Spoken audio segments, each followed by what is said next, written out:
Bismillahirrahmanirrahim, summa salatu wassalam ala rasulillah. Mesdames et messieurs, que la paix, la miséricorde et la bénédiction de Dieu soient sur vous. Assalamu alaikum wa rahmatullahi wa barakatuh.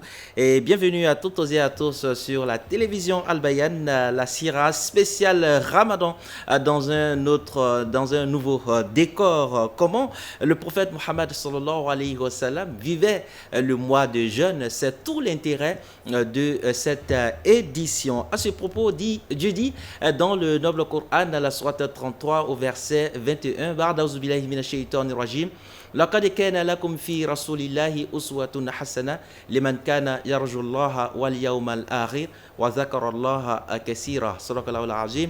Vous avez dans le messager d'Allah un excellent modèle à suivre pour quiconque espère en Allah et au jour du jugement dernier et invoque Allah de façon abondante. Et aujourd'hui, nous abordons le thème suivant, la générosité de Muhammad. Et notre consultant est l'imam Touré Abbas. Assalamu alaikum, imam. Wa alaikum salam wa rahmatullahi wa barakatuh.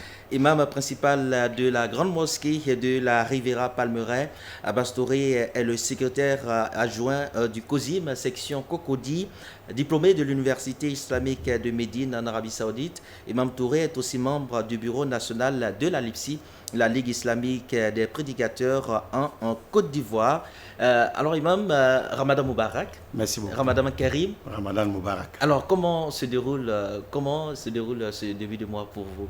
Ce début de jeûne. Alhamdulillah. Wa salatu wa salam ala rasulillah wa ala alihi wa sahbihi wa man wala. Nous commençons ce Ramadan 2022 avec beaucoup de joie et de satisfaction. Alors, imam, avant d'aborder ce thème, Ramadan, c'est le 9e mois du calendrier hégirien. Comment le prophète Mohammed sallallahu alayhi wa sallam a préparé ce mois béni? Le prophète sallallahu alayhi wa sallam préparait le Ramadan toute l'année. Il y a un enseignement dans les livres authentiques que les compagnons du prophète sallallahu alayhi wa sallam vivaient toute l'année avec l'esprit pour préparer le Ramadan. Il demandait à Dieu de leur accorder le Ramadan 6 mois avant l'avènement du mois de Ramadan. Et quand le Ramadan finit, il demandait à Dieu également d'exaucer toutes les adorations, toutes les prières qui ont été faites au cours du Ramadan.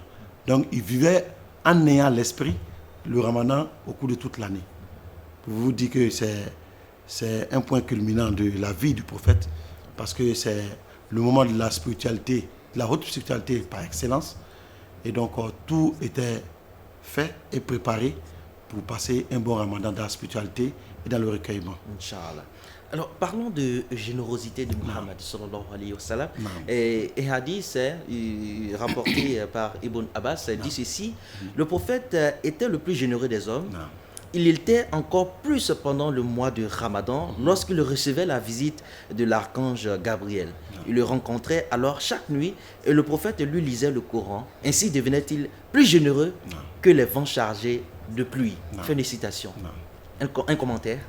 Effectivement, ce hadith c'est rapporté par Ibn Abbas et c'est un hadith authentique dans les deux livres Bukhari et Muslim, et où Ibn Abbas nous dit le prophète était l'homme le plus généreux. Il était encore plus généreux, très généreux pendant le mois de Ramadan. Quand l'ange Gabriel venait lui enseigner, réviser avec lui le Coran chaque nuit, et qu'il devenait encore très généreux, plus généreux même que le vent. Voilà, le vent qui souffle. Vous voyez ce commentaire fait par Ibn Abbas, les mots ont été choisis de façon minutieuse. D'abord, il fait savoir que le prophète sallam était d'une générosité inégalable, inégalée et inégalable, incomparable. Il était l'homme le plus généreux. La preuve en est que le fait, on ne lui a jamais demandé quelque chose et il a dit non. Et tout le monde le sait. Donc il dit que c'était l'homme le plus généreux. Mais maintenant, il devenait encore très généreux quand le Ramadan arrivait. Pour la simple raison, le Ramadan, c'est une privation volontaire qui vous mène vers une proximité auprès d'Allah et une proximité également auprès des hommes, surtout les moins favorisés, les pauvres. Et donc le prophète sallam, quand le Ramadan arrivait, il devenait encore très généreux Et il fait une comparaison. Il dit que Wakena Adjoa Dama Yakon fi Ramadan, Wakena Adjoa Damina Rihil Mursala, qui devenait encore très généreux, plus généreux que le vent. Et ici, nous prenons 4 choses en compte. La première, le vent. Il veut parler ici de cette force. C'est une générosité forte. Parce que le vent, généralement, quand le vent souffle, ça avec beaucoup de force. Voilà, c'est une générosité qui était également rapide. Voilà, comparablement au vent dans sa rapidité. C'est une générosité également qui était globale. Parce que le vent, quand il souffle toutes choses. C'était une générosité également qui tenait en compte de tous les aspects. Voilà, pas seulement la générosité dans les biens matériels, mais la générosité également dans son comportement, dans sa manière de faire, dans sa disponibilité, dans le don de soi. Donc, c'était une générosité qui englobait tout. Nous allons y revenir au fur et à mesure, Inch'Allah. Alors, justement, Imam, quels sont les types de générosité selon Mohammed? Effectivement, comme je le disais tout à l'heure, quand on parle de la générosité, l'esprit va immédiatement vers les biens matériels.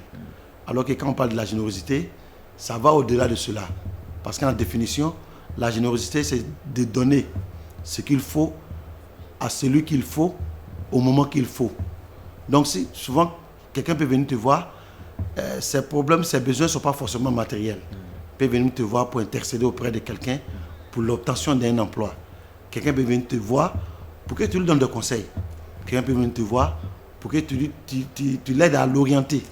Donc, c'est une générosité dans toutes les dimensions, dans tous les compartiments de la vie. Et donc, pour nous dire qu'il y a plusieurs types de générosité. La générosité dans la parole, la générosité dans l'action, la générosité dans la manière de faire, la générosité dans le fait même de rendre service à autrui, dans la générosité à être au service des autres. C'est tout cela, on dit que le prophète était l'homme le plus généreux. Et parlant de ces types de générosité, vous avez parlé des actions, n'est-ce pas? On parle également surtout de la générosité du corps. Qu'est-ce que cela veut dire? La générosité du corps, c'est d'être au service des autres. Voilà, c'est ça aussi, quand on parle d'une communauté, on parle de la fraternité, de la solidarité musulmane.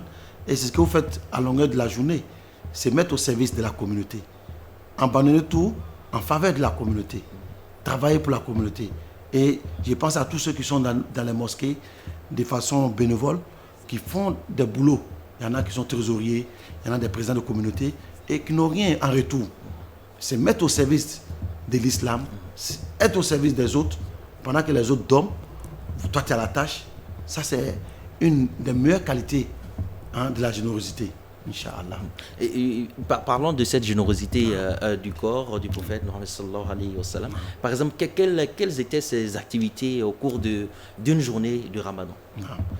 Le prophète sallam commençait la journée du Ramadan en se réveillant tôt, dans le dernier tiers de la nuit. Parce qu'il faut savoir que ce dernier tiers de la nuit, c'est un moment privilégié. Il y a un hadith de prophète sallam où le prophète nous enseigne qu'Allah subhanahu wa ta'ala effectue un déplacement et il se rapproche de nous jusqu'au ciel que nous voyons, le dernier ciel, le premier ciel que nous voyons. Donc, il profitait de ce temps, de ce moment, pour faire des prières. Et ensuite, il prenait le sahur, voilà, qui est une baraka et qui est vivement conseillé. Le prophète n'a jamais observé le jeûne sans prendre le sahur. Donc, celui qui prend le sahur, non seulement le sahur même, c'est une bénédiction en soi, et également, c'est la tradition du prophète Mohammed sallallahu alayhi wa sallam. Il n'a jamais observé le jeûne sans prendre le sahur, même si c'est une gorgée d'eau. Donc, après la prise du sahur, il faisait toujours des doigts, parce que c'est un moment propice pour faire des doigts. Et tenez-vous bien, il y a 3 moments pendant le Ramadan qu'il ne faut pas négliger. Une heure de temps avant la prise du sahur, une heure de temps après la prise du sahur, c'est-à-dire matin, et une heure de temps avant la rupture. Et donc, le prophète passait toute la journée dans la spiritualité totale, en prenant part aux différentes prières de la mosquée, en faisant également des enseignements. Et les gens venaient le voir également. Donc toute sa vie, pendant le Ramadan, était consacrée, en tout cas dans la recherche de l'agrément d'Allah et sa satisfaction. Et c'est ce que nous devons faire. Voilà, quand le Ramadan arrive, Le musulman doit changer sa manière de vivre, il doit changer son mode de fonctionnement. Hein? Il doit rentrer dans une dimension de spiritualité totale. Tout ce qu'il pose comme acte doit être dans l'intention de rechercher l'agrément divin et sa satisfaction. Et c'est ce que le prophète sallam faisait. Merci infiniment, Imam Touré Abbas. Alors, à côté de la générosité du corps, on parle également de la générosité du cœur du prophète Mohammed sallallahu alayhi wa sallam. La générosité du cœur, c'était cette douceur que le prophète sallam dégageait. C'était cet amour qu'il avait pour ses compagnons. C'était cette compassion qu'il avait. Voilà. Donc, c'est ce qui caractérisait le prophète Mohammed sallallahu alayhi wa sallam. La douceur, hein, la compassion, l'amour. Donc, la générosité du cœur, c'est de débarrasser le cœur de toute animosité et de toute haine. Le musulman doit vivre le cœur libre. Voilà. Et c'est l'une même des conditions pour accéder au paradis. Dieu nous dit Yawma la yanfa'u malun wala banun illa man ata Allah bi qalbin salim. Le jugement dernier, c'est le jour où les fortunes, les biens et les enfants n'auront aucune utilité, sauf ceux qui viendront à Allah, vers Allah avec un cœur saint. Bi qalbin salim. Et le cœur saint, c'est un cœur qui est généreux, c'est un cœur qui est plein de douceur, plein d'amour, plein d'affection et plein de tendresse, Inch'Allah. Et parlant de ce cœur, il y a aussi la question de l'intention. Non. Effectivement, il faut dire que tout ce que le musulman pose comme acte dépend de l'intention. Les actes ne valent que par leur intention. Et donc, toutes les adorations, il faut en tout cas qu'elles soient précédées de la formulation de l'intention. Et comme l'intention, généralement, n'est pas verbale, l'intention, il faut formuler cette intention à son fond intérieur.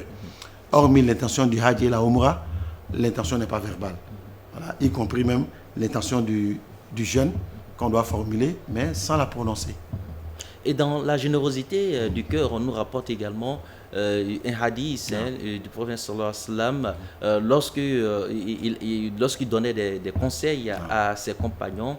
Que lorsqu'une personne vous provoque ou si vous êtes en colère, dites je jeûne, je jeûne. Effectivement. Le verset nous dit que lorsque un de vous jeûne et qu'il est victime d'une provocation, l'objet d'une provocation, qu'il dise en assoïm, que je jeûne. Ici, c'est de la maîtrise de soi. Voilà, c'est ça aussi le jeûne.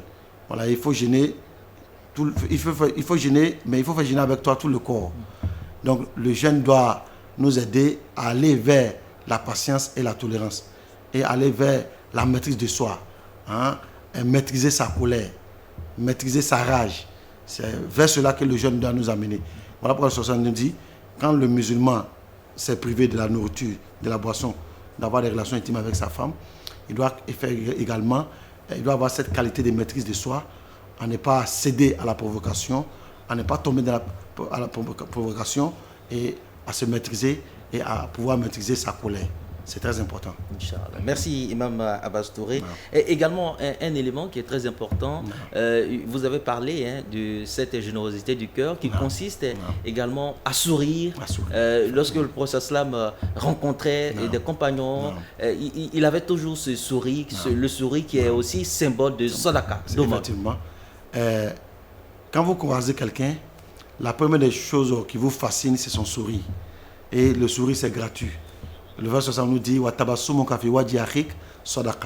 fait de sourire à ton ami, à ton frère, que cela constitue une aumône. Donc c'est une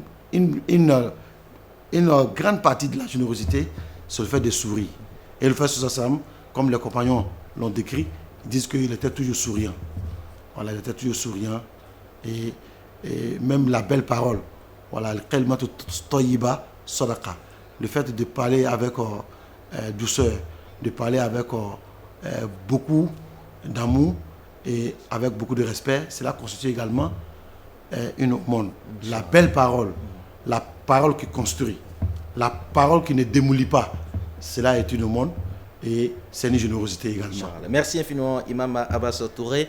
Et si vous nous prenez en marche, vous suivez l'émission La Sira spécial Ramadan. Comment le prophète Mohammed sallallahu alayhi wa sallam a vécu le mois de jeûne. Et pour ce premier numéro, nous parlons de la générosité avec notre très cher imam Abbas Touré, recteur principal de la grande mosquée de la Riviera Palmeraie. Et la deuxième partie, imam Touré, de cette émission est consacrée bien sûr au sens et portée, vous l'avez dit dans la première partie, l'abondance, n'est-ce pas, de Mohammed sallallahu alayhi wa sallam, sa générosité, n'est-ce pas, dans les gestes, dans les actes, mais aussi dans le cœur.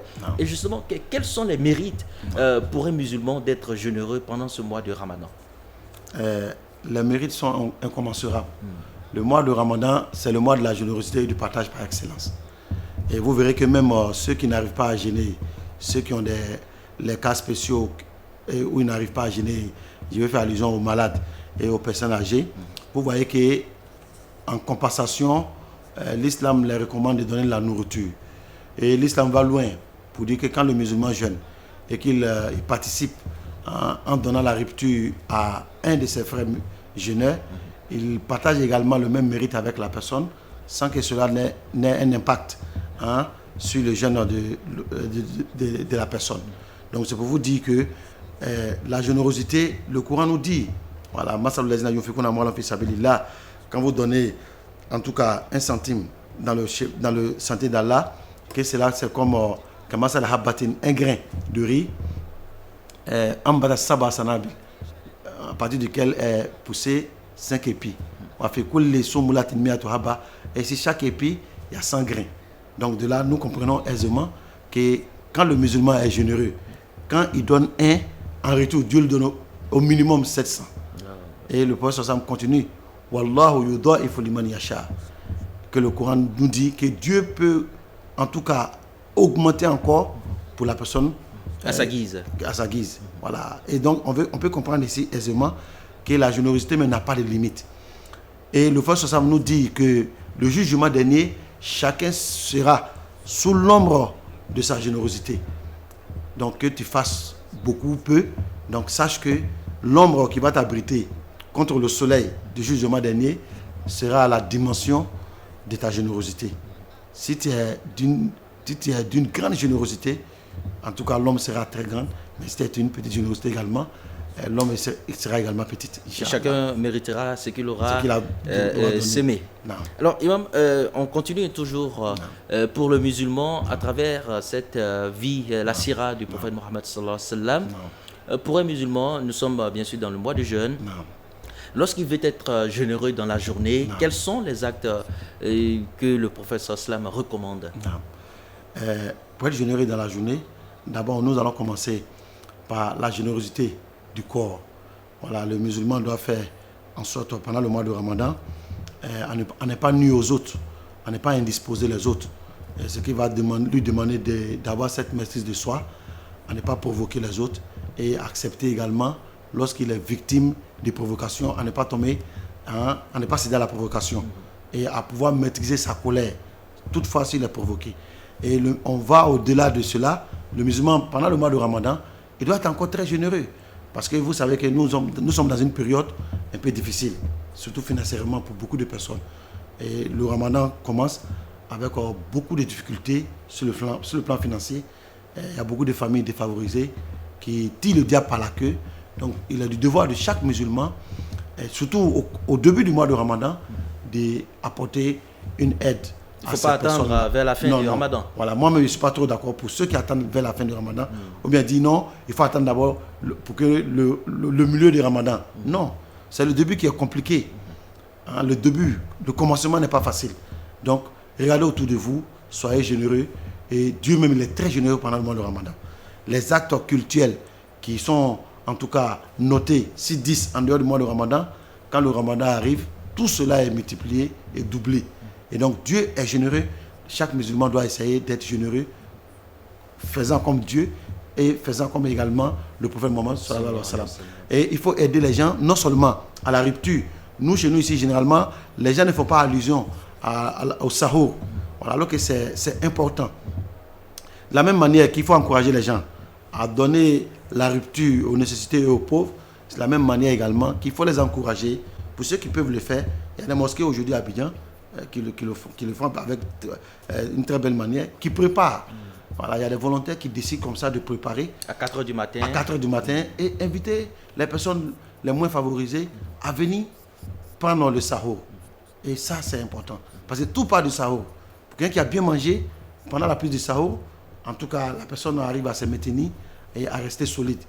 Mais si le pauvre n'a pas pu se restaurer décemment pendant la prise du sahur, non seulement le jeûne sera très compliqué pour lui, et au soir également, il n'est pas sûr d'avoir la rupture en bonne et due forme. Donc, il faut élargir la générosité, il faut aider les veuves, il faut aider les orphelins, il faut aider des familles qui sont dans la difficulté. Donc, le ramadan, c'est une occasion en or. Voilà, c'est une occasion en or. Le Prophète nous dit que celui qui rate les retombées et les bienfaits du mois de ramadan aura tout raté. Et Dieu seul sait, peut-être nous n'aurons plus la chance de revivre encore un autre ramadan. Nombreux sont ceux qui étaient avec nous l'année dernière, mais cette année ne sont plus avec nous. Donc considérons que ce ramadan-là sera, ce n'est pas notre souhait, mais peut être notre dernier ramadan. Et donc, donnez-nous à fond, montrons à Dieu le meilleur de nous-mêmes et nous sortirons gagnants, Inch'Allah. Inch'Allah. Merci infiniment, Imam Abbas Touré. Avant de passer à la dernière partie de l'émission, la générosité dans la nuit, en quoi consiste-t-elle? La générosité dans la nuit, d'abord, c'est d'avoir cette rencontre avec la famille. Parce qu'il faut dire, le ramadan a également une dimension familiale. Le ramadan nous permet d'avoir, en tout cas, des moments de rencontre avec la famille. Soit c'est pendant la prise du sahur, ou bien c'est pendant la prise de la rupture. Et la nuit également, il faut se donner le temps pour ne pas dormir toute la nuit. Autant les jours du ramadan sont importants, les nuits également sont importantes. Donc le musulman doit consacrer une bonne partie de la nuit en faisant des prières. Il ne doit pas se limiter seulement aux prières de Tarawih. Après les prières de Tarawih, qui sont généralement 10 rakats, arrivé à la maison, le musulman peut continuer de faire des prières de Tarawih parce que c'est une aubaine, c'est une opportunité qu'il faut saisir. Donc toutes les secondes, toutes les minutes, toutes les heures du ramadan sont précieuses. Et on ne doit pas laisser ces moments-là vous échapper. Inch'Allah. Voilà. Merci infiniment, Imam Abbas Touré. La dernière partie de la Sira, c'est bien sûr le hadith de la Sira. Le Prophète sallam nous dit dans un hadith, il y a ibn Adam, anfik, onfik alek. Dans un hadith céleste, un hadith céleste, c'est la parole d'Allah, mais prononcée sur la langue du prophète Mohammed sallam. Et Dieu dit comme ça, ô fils d'Adam, sois généreux et je serai généreux envers toi. Donc, pour vous dire que quand tu es généreux, le premier gagnant, c'est vous-même. Donc, quand vous êtes généreux, Dieu en retour, quand vous faites en sorte de rendre les autres heureux, en retour, Dieu vous rend ça de la plus belle manière. Donc, si tu veux être heureux dans ta vie, il faut contribuer à rendre les autres heureux. Inch'Allah. Et tu seras heureux. Inch'Allah. Et c'est sur ce beau, bien sûr, que prend fin ce numéro de la Sira spéciale Ramadan. Infiniment merci à notre très cher imam Abbas Touré, principal de la mosquée de la Riviera Palmeraie. Avec lui, nous avons parlé de ce thème, la générosité de Muhammad sallallahu alayhi wa sallam. La semaine prochaine, Inch'Allah, à suivre un autre thème, à savoir l'invocation de Muhammad pendant Ramadan. Et avant de terminer, retenons ce verset du noble Coran. Vous avez dans le messager d'Allah un excellent modèle à suivre pour quiconque espère en Allah au jour du jugement dernier et invoque Allah de façon abondante. Merci à toutes et à tous d'avoir suivi ce numéro. Ramadan Karim. Wassalamu alaikum wa rahmatullahi wa barakatuh.